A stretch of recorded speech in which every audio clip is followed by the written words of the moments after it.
Let's see if I remember how to do this.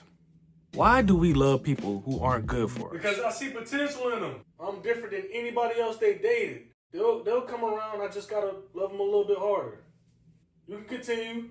Before I was rudely interrupted, I do believe what he was saying is true. We tend to believe that we are better than the system, when in reality, we are just another system update.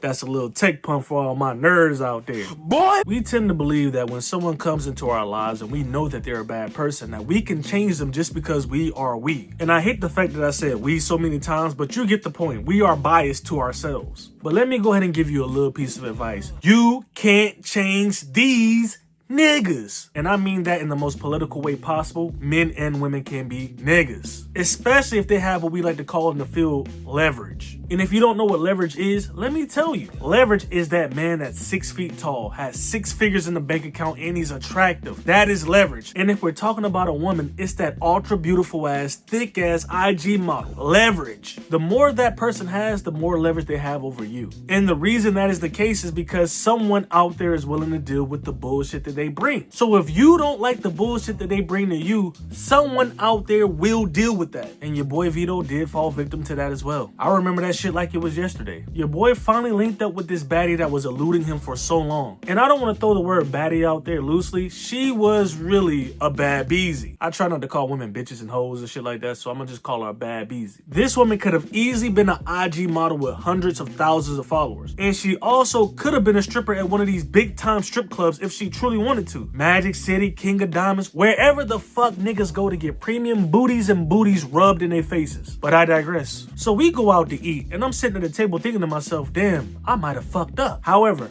I justified in my motherfucking brain that all those red flags were worth it because that ass was S tier. And if you don't know what S tier is, it's like the tier above A. So it's like A, B, C, but then it's like S tier before A. I'm giving y'all like lessons in between the story if you follow it. Yeah.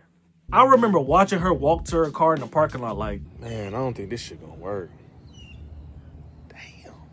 and that's all it took to have your boy Vito invested. I ain't lying. I ain't better than none of y'all. I be fucking up too. As our relationship continued to blossom, I realized there were certain red flags that I could not ignore. And every time I would bring this up to her, she would ignore it. It's kind of like she knew that she was very attractive and that any other dude would just ignore it and deal with it. But me, I couldn't ignore it. It got so bad that I told myself I was gonna break up with this girl. Every time I would go to her house to break up with her, she would answer the door in these little shorts, and of course she got a lot of booty, and I would just forget. I told y'all, I'm right there with you. I be fucking up too. I swear that had to happen like 4 different times before I finally got the courage to be like, yeah, it's over with. But by that time, it was too late. I wasted so much time on bullshit. I remember breaking up with her like it was yesterday. She thought that when I came to her house and she had on those little shorts, it was gonna reel me back in. Fuck no. I let it be known that her communication skills were terrible. And the whole time of me telling her this, she's just looking at me like, nigga, are you serious? Do you not see what's in front of you? You finna stop talking to all of this because I don't communicate well? Yes, nigga, yes, because I have self-worth.